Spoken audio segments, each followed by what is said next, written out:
Солнышко прям ненадолго выглядывало. И очень красиво это выглядело. Надеюсь, вы это тоже заметили. Всем привет, меня зовут Алексей, и вы смотрите канал Лесной Строитель. Нахожусь здесь со вчерашнего дня еще.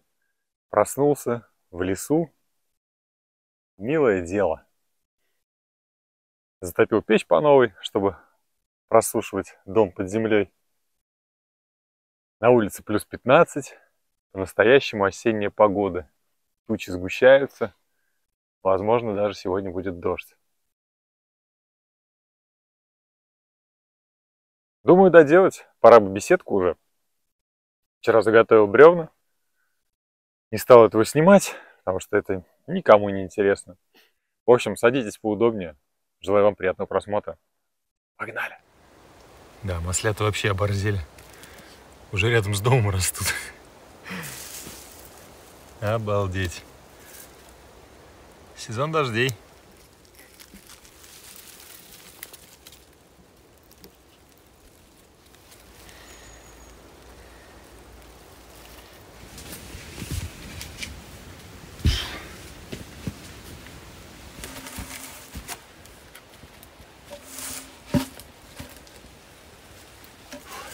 По той же технологии обжигаю два бревна, которые встанут у меня здесь и здесь, с двух сторон беседки. После чего пущу поперечины между ними. Стены планирую возвести где-то вот, наверное, по этот уровень, ну, по пояс, может быть, чуть выше, чуть ниже, посмотрю. Чтобы не было продуваемости той же зимой, да, и чтобы снег не наметал. Ну, хотя его сверху все равно будет наметать. Ну, в первую очередь, конечно же, нужно зашить эту стену дальнюю. То есть, что это такое за дыра, правильно? Зашиваю стены, делаю все здесь и здесь. И пора сделать гидроизоляцию у данной беседки, чтобы дождь, снег не таял. Еще я взял маск-сеть, размеры прям 5 на 3, по-моему, метров.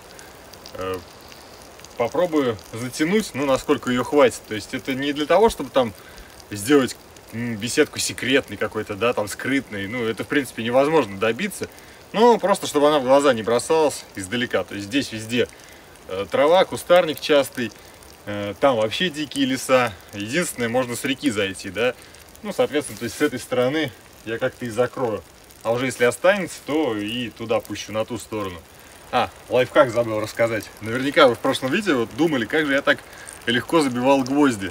Все очень просто, благодаря шуруповерту. Сверло на 6, засверливаю отверстие сразу, даже под углом, соответственно, можно засверлиться, гвоздь туда вставил и потом уже забиваешь. То есть это очень хорошо тем, что задает сразу направление. Все, бревно установлено. Беру шуруповерт со сверлом на 6 и вот так вот под углом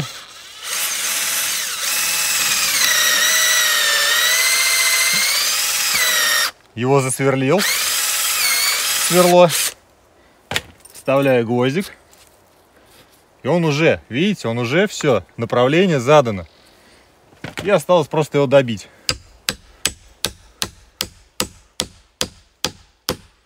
Все. Хотя, честно говоря, я думаю, этому лайфхаку уже 100 лет в обед, и наверняка многие из вас о нем знают, но тем не менее, вдруг кто-то не знал. Для них я это продемонстрировал. То есть все очень легко, упрощает работу, снимает нагрузку на руку, да, то есть ну, не надо держать гвоздь, направлять его, вбить там какое-то небольшое расстояние, сантиметр-два. Просто засверлился и уже в это отверстие вставляем гвоздь и забиваем.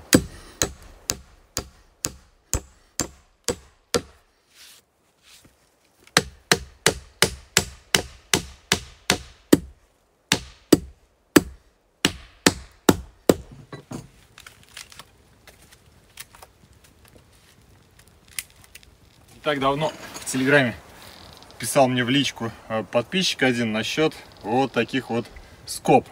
Дело в том, что он предложил мне свою помощь прислать вот такие вот скобы мне в Самару. Я отказался, пошел в магазин и купил. Действительно, данная данное строение неплохо усилить скобами. Не обязательно использовать было укосины, как некоторые писали, что эти укосины даже наоборот создают некоторую нагрузку на стену, на которой нет бревен, то есть будут выдавливать эту стену. Может быть, они и правы. В любом случае, вот такие вот скобы сейчас прибью, и как раз они мне пригодятся, если время будет, еще попробовать проспускать бревна на доске с помощью них. То есть я буду закреплять бревна. Забиваем.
Отлично.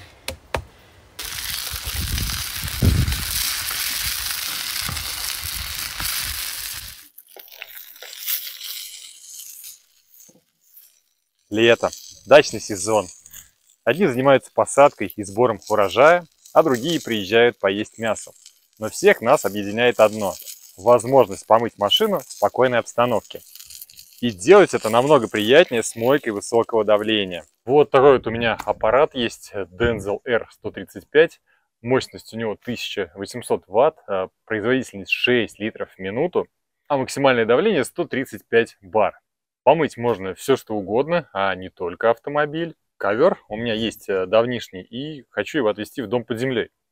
Но прежде чем это сделать, надо хорошенько его помыть.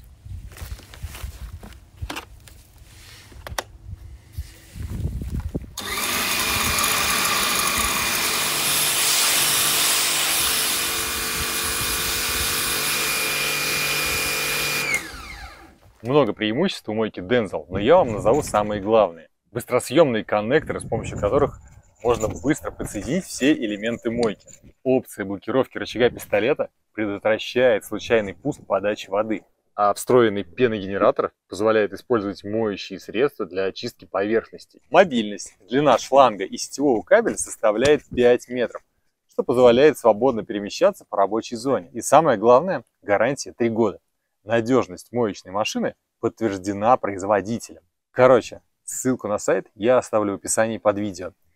И не забывайте, что по промокоду Лесной вы можете получить дополнительную скидку 10%.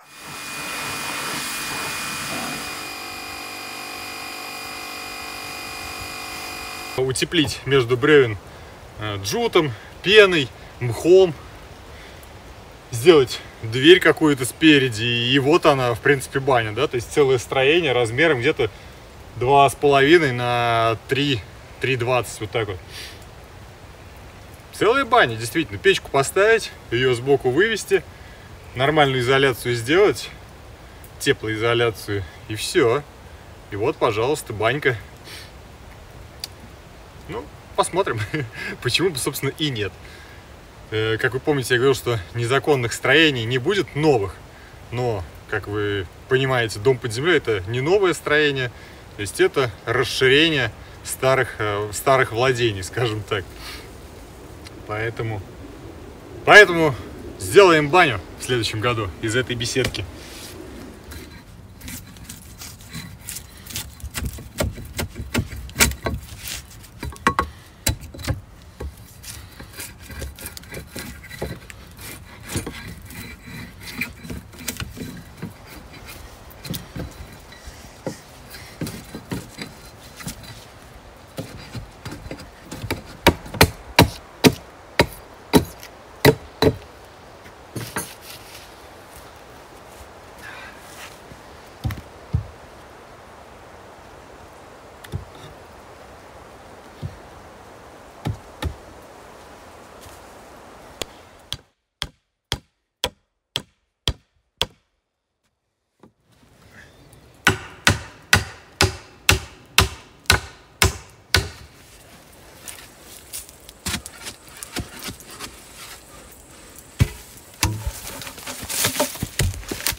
Отлично.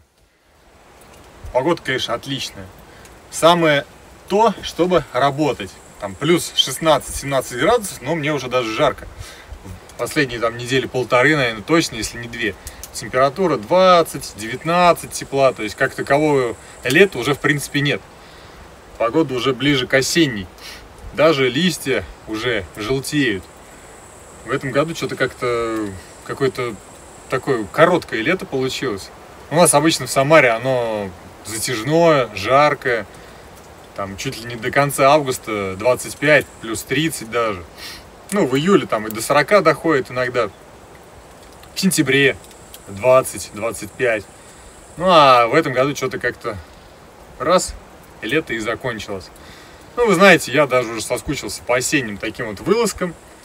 Осень всегда хорошо, в том плане, что всегда там дождик идет, и это создает особую романтику. Вот сейчас пока работал, не успел просто заснять это, да и не стал даже снимать. Пошел солнечный дождик. Он прям минут 5-10 шел и как-то успокаивает. Такое, знаете, релакс определенный ловишь. То есть помимо того, что здесь и так безлюдно, тихо, так еще и дождик успокаивает нервы. Ну и огонь, на него смотришь, он так потрескивает периодически. Еще дымок вот этот вот, запах костра. То есть домой приду, там когда вернусь, да, вот эта вот рубашка вся будет вонять костром. Я лично очень люблю костровой запах. А вы? Как вы к этому относитесь? Кстати говоря, напишите об этом в комментариях.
У меня теперь есть крыша над головой, и если даже пойдет дождь, то в этой беседке он мне будет не страшен. Вот эти вот маск-сети натянутые с двух сторон, они, ну, помимо того, что небольшую скрытность придают, но по большей части не для этого они здесь. Они больше для того, чтобы немножко ветер сильно так не проникал, да, да и просто и солнце, то есть если солнце сбоку откуда-то светит, то сюда так ярко лучи попадать не будут. Вот. Все тепло от костра будет идти сюда, то есть если бы у меня был сегодня с собой спальник, я бы, наверное, на улице спать лег. Такой некое подобие гостевого дома. Шутка, конечно.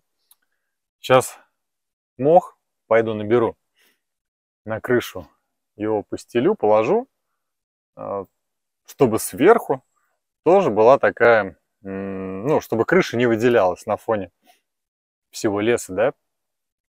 То есть все зеленое, а крыша какая-то зелено-синяя, причем ярко-зеленый цвет у одного тента, а у второго вообще синий цвет. Вот, мхом все закрою, и вот сюда еще два бревнышка приколочу. И все. Наверное, с беседкой закончено сегодня. Вчера я еще привез с собой камни, 40 килограммов камней. Ну, у нас здесь нет камней, то есть на реке дно илистое, песчаное, глина кое-где попадается, но камней как таковых нет. Хочу выложить костровище из этих камней, чтобы можно было удобно там, да, готовить, например, шашлык пожарить, предположим, там решетку поставил. Ну и просто, чтобы костровище было максимально безопасным, чтобы трава не разгоралась в разные стороны. Можно было бы в виде шторок сделать такие укосины. Раз, два, три, то есть, да, такие укосины здесь, здесь, и как шторки они были бы. Тоже, мне кажется, прикольно было бы. Ну, над этим можно подумать. И, кстати, здесь, то есть, можно было бы вот отсюда до нижнего бревна пустить, потом отсюда на середину, то есть, некое подобие штор. Только посмотрите, сколько этих маслят. Я уже на них просто смотреть не могу. Вон они уже какие огромные. Ну, эти уже немножко, наверное, червяками подъеденные. Сейчас посмотрим. Ну, я думаю, да. Да, ну, кстати, нет, еще более-менее. А сейчас, по ходу дела, дождь пойдет. Тучки сгущаются. Соответственно, завтра утром будут еще маслята. Какой огромный масленок вон.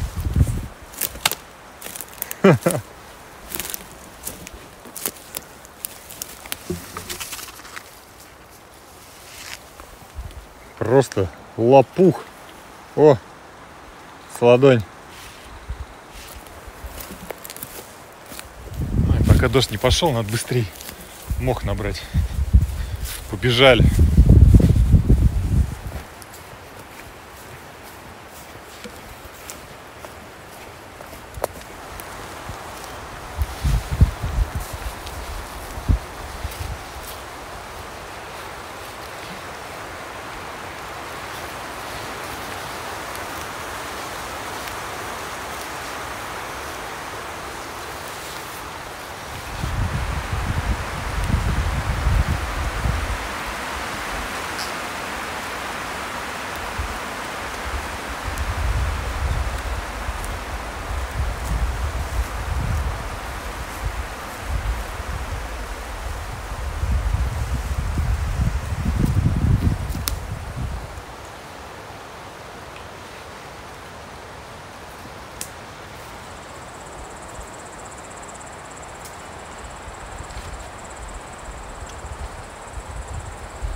свежий мох выкладываешь на какую-то поверхность, он такой зеленый, прям как футбольное поле.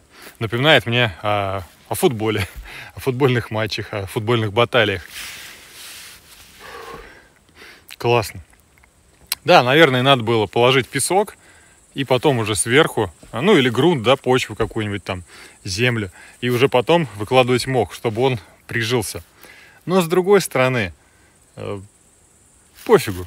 Я побоялся, знаете чего? Я побоялся нагрузки. То есть сейчас песка насыпешь, там сантиметра 3-4, да, или земли. Как бы крыша не просела. Ее, я думаю, все равно придется усиливать к зиме каким-то образом. Может быть, прожилины дополнительные пустить. Ну, это уже будет видно по ситуации. Потому что снега, например, вот в этой зимой, да, ну, прошлой зимой было очень много. То есть я сюда приходил, и снега было прям по пояс. Представляете, то есть если на крышу столько снега ляжет, метр, даже поболее, ну, она, наверное, не выдержит. То есть в любом случае, как вариант, может быть, временные подпорки делать на зиму. У меня отец так делал, то есть перед зимой парники, теплицы он усиливал. По центру ставил подпорку дополнительную, чтобы все это дело не сложилось от нагрузки под снегом. Ну, а дом выдержал, то есть сколько снега на нем было, никаких там, как сказать, деформаций крыши мы не замечали. Фух, все. Осталось 2 бревна прибить сзади, чтобы уже закончить с беседкой, и обедаю. А костровищем займусь потом. Уже желудок, если вы слышали, урчал. Прям буль-буль-буль-буль. Давай жрать, хозяин. Все, сейчас поедим.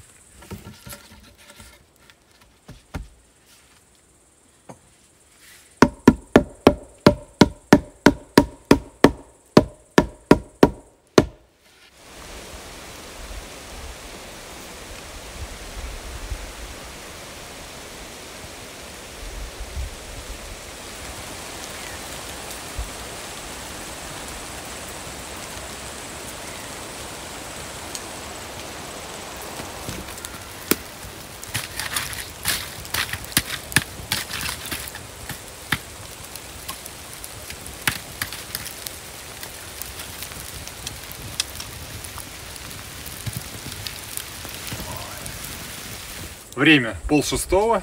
Сейчас по-быстрому поем.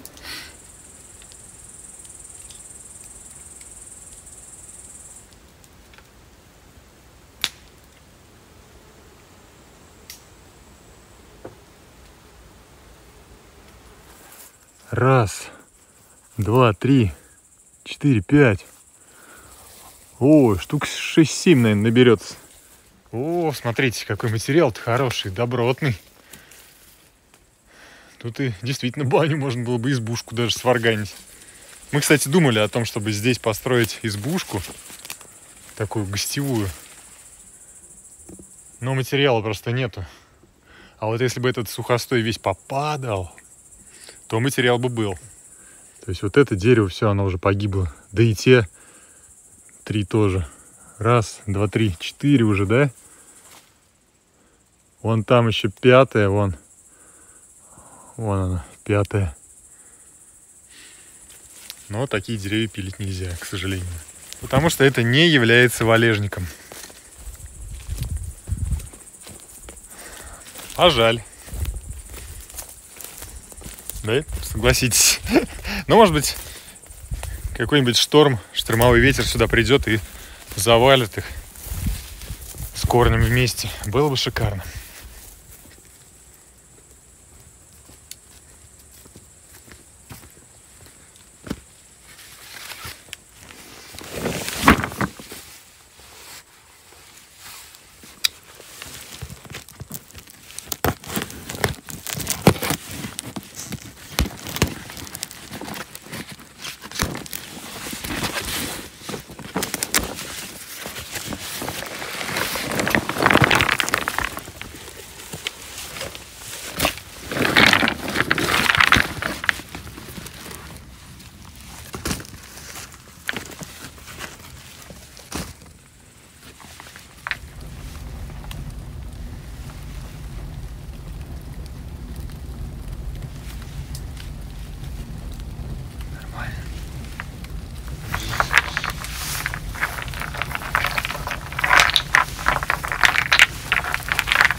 не хватает камней.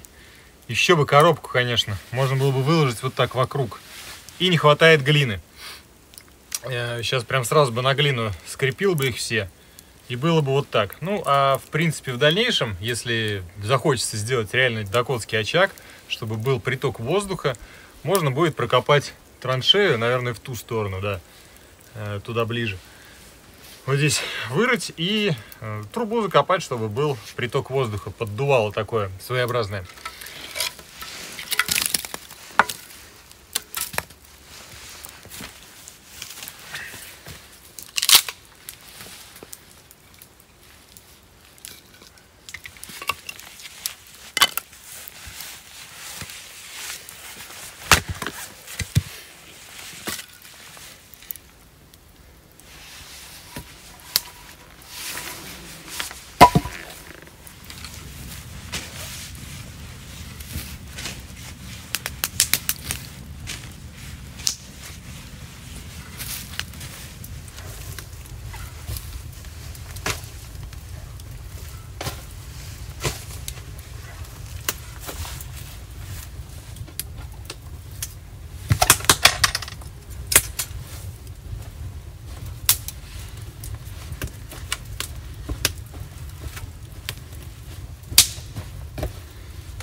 Обалдеть! Вот это да! Ух ты! Смотрите! Ну, это вообще жесть, конечно. Просто жесть. Офигеть! Вон они туда так дальше идут. Маслиная дорога. Да, пойду я искупаюсь. Надо сюда почаще наведываться именно за грибами. Прям вот дожди прошли и сразу ломиться. Набирать грибов и дома мариновать. Я вообще люблю маринованные маслята, прям очень сильно. Жареные мне уже надоели, потому что я, повторюсь, уже сколько, 3 раза их здесь ел. Но их очень много. Жарех уже надоело, уже пора их мариновать. Недавно ролик видел, как один парень, как он там, как правильно называется, блин. Ну, короче, тушенку он сам делал. В банке мясо раскладывает, сразу их закручивает. И на газу в какой-то емкости такой металлической все это дело термическую обработку проходит. Дает сок. И получается тушенка, то есть уже сразу закрытая, причем банка. Я прям загорелся этой темой. На даче он можно накрутить, тушенку свою сделать. И все. И потом ходить со своей тушенкой.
Я думаю, наверное, примерно так и становятся моржами и начинают моржевать.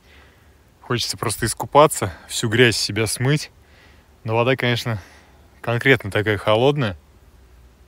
Благо у меня там разведен костер и теплый дом. То есть воду я набрал, выпрыгиваю, если даже вдруг станет холодно. полотенцем оботрусь и вперед к костру. Че, погнали? Капец холодная! Но я уверен, что когда я выйду, будет теплее. Но сейчас аж ноги сводит прям.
Ну что, вот, собственно, и пришло время ужина, готовки.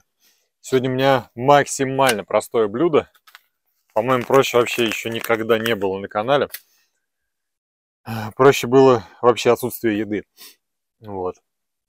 Но прежде чем готовить, я хотел бы высказаться, наверное, по насущной для нас всех с вами теме. Много меня спрашивает людей. Я уже писал в сообществе YouTube об этом. Много мне в личку писали, задавали один и тот же вопрос, что будет с каналом Лесной Строитель дальше, когда YouTube закроют, и будет ли Лесной Строитель канал размещаться где-то еще, на других площадках. Тут, наверное, стоит начать с первого. Во-первых, мы не знаем, закроет ли YouTube, правильно? То есть у многих он работает, у тех, у кого он не работает, нашли способ, как сделать его работающим. Каждый сам вправе решать, то есть либо как-то обходить эти пути замедления, да, YouTube, либо этого не делать и не смотреть YouTube, а смотреть что-то другое. Вот, то есть, ну, во-первых, неизвестно, закроет ли YouTube насовсем. Если YouTube закроют, то что будет с каналом Лесной Строитель? Скорее всего, на 99% канал Лесной Строитель прекратит свое существование с закрытием YouTube. Объясню свою мотивацию, скажем так, да, и свое решение. Дело в том, что я не вижу альтернативы. У меня есть канал на Дзене, он приносит какие-то определенные деньги, но это второстепенно на самом деле. То есть Дзен, я не знаю, то есть более-менее какая-то такая площадка рабочая, да. Там есть реклама, многих она напрягает, как обычно. Но, тем не менее, Дзен работает, качество картинки нормальное, алгоритмы загрузки тоже нормальные, алгоритмы поиска тоже вполне адекватные. Идем дальше, да. Касаемо, например, размещения в Рутубе. Я зашел в этот Рутуб буквально там неделю назад, мультики сыну искал. То есть, на самом деле, вообще пострадал у меня больше всего в моей семье. Мои дети пострадали, представляете, да? То есть, от того, что YouTube замедлился. Дело в том, что они смотрели мультики. Там Лёва, грузовичок, но это мелкий мой смотрел. Чуть постарше Костя, он смотрел Лего на моторах. Так вот, зашли мы в Рутуб, и мы ничего не нашли. Из мультиков мы нашли, по-моему, у Лёвы буквально там 3-4 мультфильма.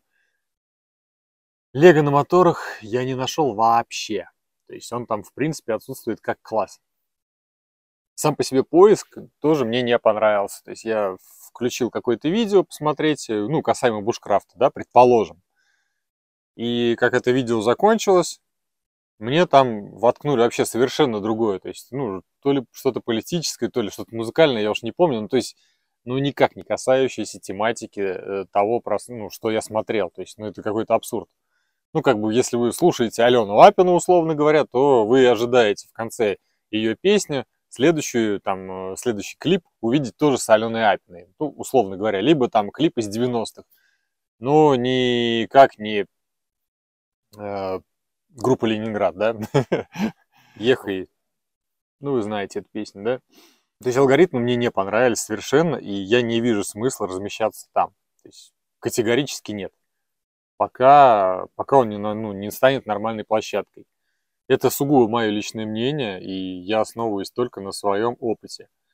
И ни в коем случае я его не навязываю вам. То есть, возможно, для вас Рутуб классная площадка, и вам все нравится. И классно. То есть, значит, наши разработчики сумели сделать классную платформу. Это круто на самом деле.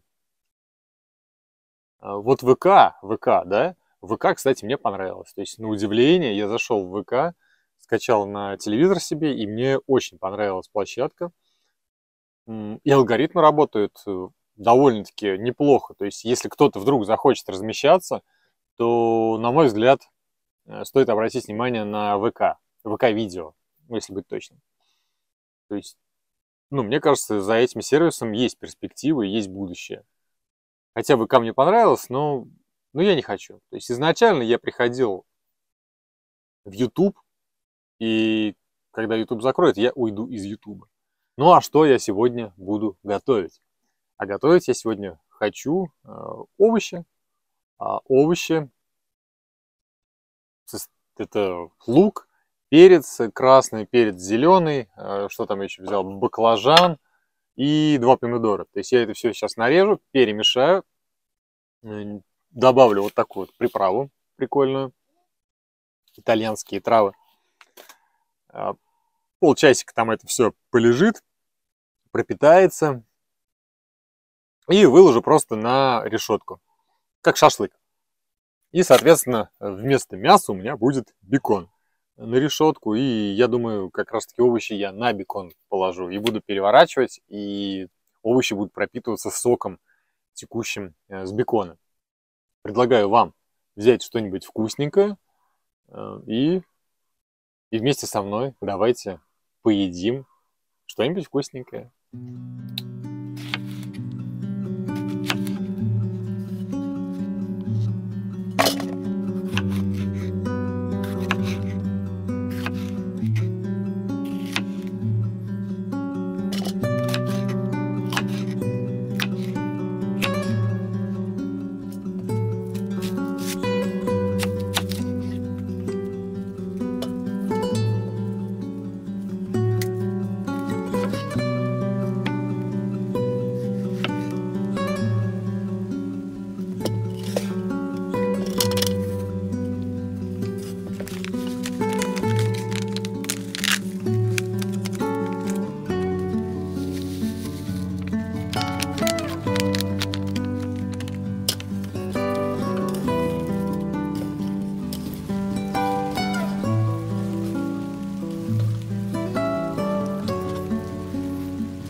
Я вообще хотел, чтобы прям ливень пошел, но ливня нет.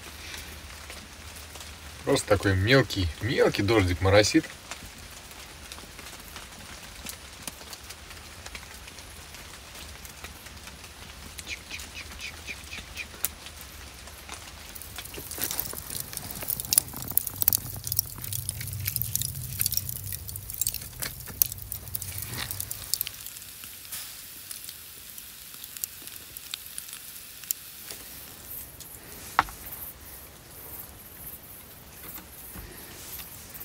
Делаем поправку на то, что я очень голоден. Но немного надо было побольше пожарить. И добавить подсолнечного масла. Вот это мой косяк, конечно. Ладно.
Ну что, бодрейшего утра. Не добрейшего, а именно бодрейшего, потому что 6:30 утра, на улице прохладненько, 16 градусов, ну нормально. Солнышко только-только тоже просыпается, он поднимается. Тихо, хорошо. И почему-то даже птицы сегодня не поют и не встречают своим пением. Сделать удалось почти все, что я запланировал. Спасибо, что посмотрели это видео до конца. Это был канал Лесной Строитель. Меня зовут Алексей. Ставьте лайки, подписывайтесь на канал. Обязательно пишите комментарии. До скорой встречи. Пока-пока.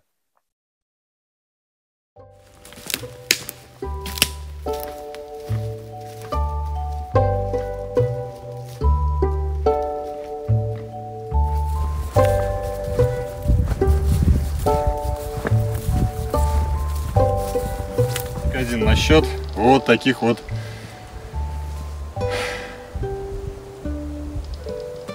забыл.